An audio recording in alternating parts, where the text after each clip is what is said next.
What is up, guys? Rick Hackus here with another weekly Nightfall guide. Now this week, week 3 of the Taken King, the Nightfall is taking place on the Undying Mind Strike. You can see the modifiers right here, but the one you're going to be most concerned about is Solar Burn.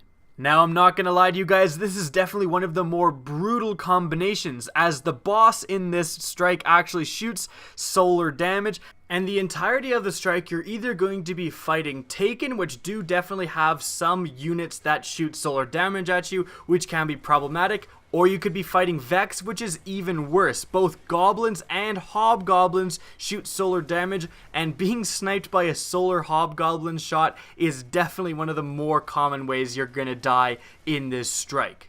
Now, the loadout I was using that you see in this video, for my primary, I was using my amazing Suros auto rifle. For my secondary, I was using my black spindle. And lastly, for my heavy, I was using the raid machine gun.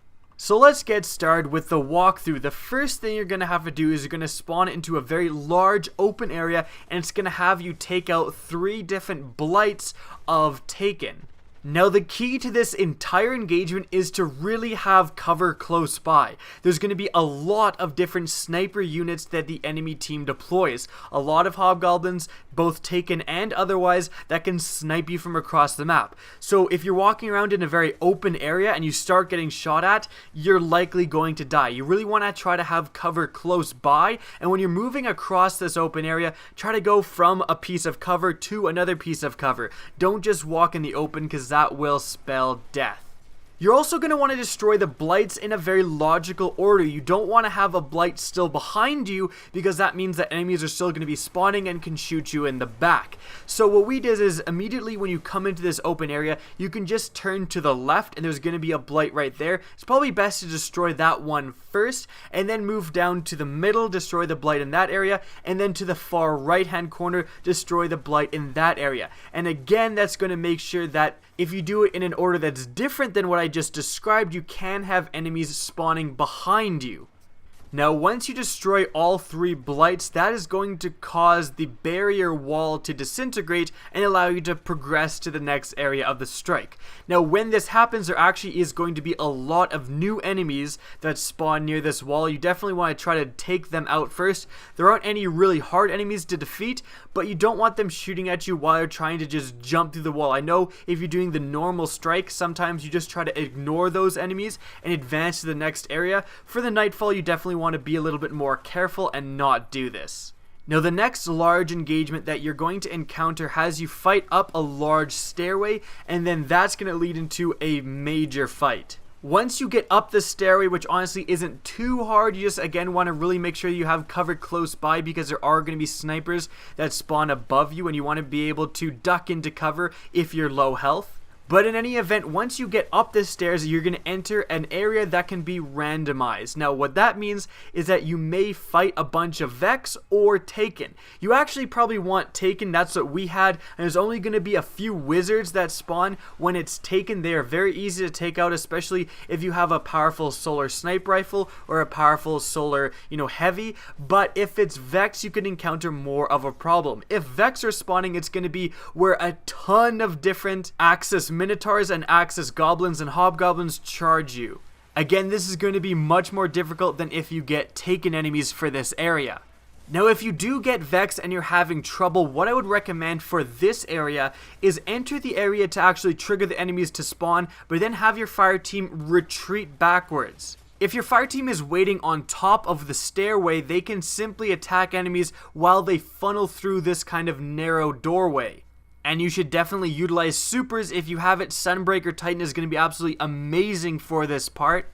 And just as a team, be prepared to drop down that staircase and seek cover if needed. But again, you really want to try to utilize your solar supers for this part, because you can produce a ton of orbs, because everything you are attacking has yellow health, so they're producing a lot of orbs. So like if a Sunbreaker Titan pops his super, kills a bunch of guys, he produces like 6 orbs easily. The next guy gets those orbs, pops his super, maybe it's a Gunslinger Hunter, and then he kills a bunch of guys, pops a lot of orbs. So you can really just chain supers when you're fighting the Vex, and that can really help alleviate a lot of the pressure that they're causing. Now once you're done this encounter, you're just going to fight your way through an assortment of enemies until you reach the actual boss fight.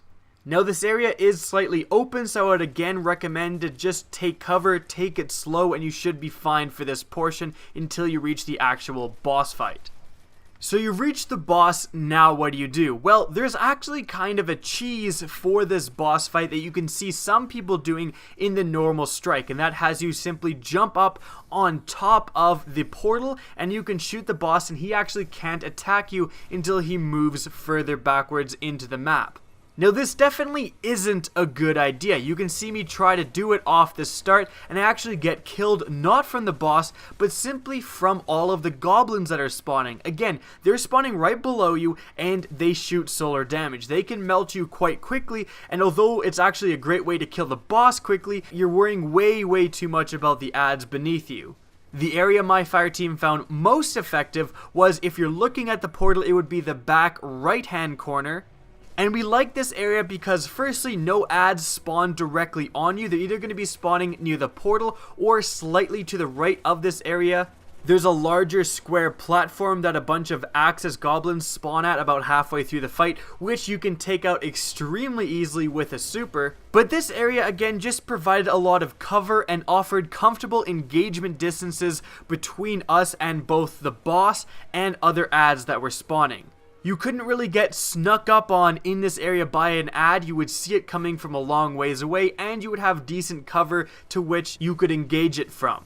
Now if you have a good solar sniper rifle, that's definitely what you want in this encounter. My black spindle was doing absolute work in this boss fight, and that's simply because, again, the boss shoots solar, so you definitely don't want to have long drawn out engagements. You have no time to be, standing in the open trying to shoot him with a heavy machine gun. He'll shoot you back and it's just not a good idea. You want to be able to pop out with something like a sniper rifle, get 3, 4, 5 rounds into him, and then go back down into cover.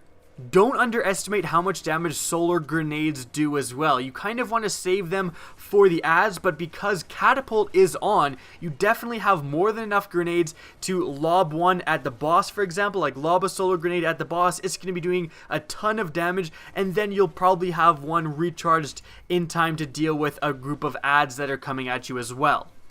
Now follow those tips and you should be able to beat this week's Nightfall. I hope you guys enjoyed the video. If you found it helpful, please remember to help me out by both rating and sharing this video. And if you want to see Destiny content similar to this, don't be afraid to slap that subscribe button. If you want to get in touch with me, the best way is on Twitter. That's going to be linked in the description of this video, as is my Twitch channel, which you can follow as well. Again, I hope you enjoyed this video, and as always, have a good day.